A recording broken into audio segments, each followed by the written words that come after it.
Hey, I'm Ozzy from Three Monkeys Solderless, home of the world's best cables for your pedal board, for both your DC and your audio. So check us out, all kinds of colors, great sounding cable. I'm using it right here. So anyway, we're going more with the amp, right? This is sort of where I've landed, I think, with the whole Ed sound, what was happening. His amp broken, sounding that way. How do you get that distortion? This is where I've landed. All right, so for the purpose of this video, someone had asked, like, how loud is this amp in the room, right? Which was a great question. I thought that was a really good question. So that's what we're going to kind of deal with today kind of quickly, right? So for the purposes of demonstration in this video, we're just running it, a little differently, right? So we've got the amplifier that's on the Variac. I'm at about 85 volts, somewhere in there. And the 0-ohm load in the yellow box. And then we're running directly into the JBL Celestion combination, right? There's no attenuators. There's no nothing. It's in the speaker jack, right? And split out to the speakers. So, and then for listening to the amp, I've got two mics in the room that are, one's over here somewhere and the other one's over there somewhere. And they're quite a distance away from the speakers.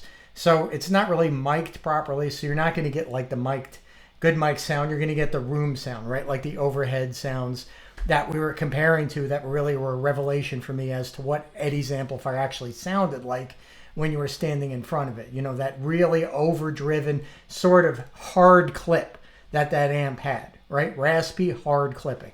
So let's go ahead and, you know, I'm not using any compressors or limiters, so everything that you're hearing you can compare. The sound of my voice, how loud my guitar is, right? And then we can bring up the volume, right? And I can almost like talk over the guitar, right?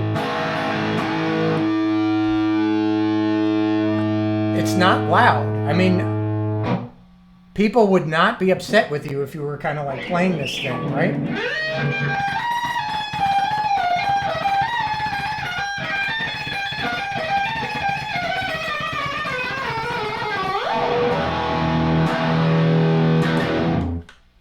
Yeah, so I mean, it's amazingly quiet, right? This is a bedroom sort of situation. And the interesting thing too is if you play with the output selector a little bit, you can even get a little bit lower and a little tiny bit louder. I'm sort of in the middle ground right now for this whole thing. But you can really kind of hear how it does have that sort of, you know, really hard clip sound to it, you know? I mean, it kind of does.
Not loud.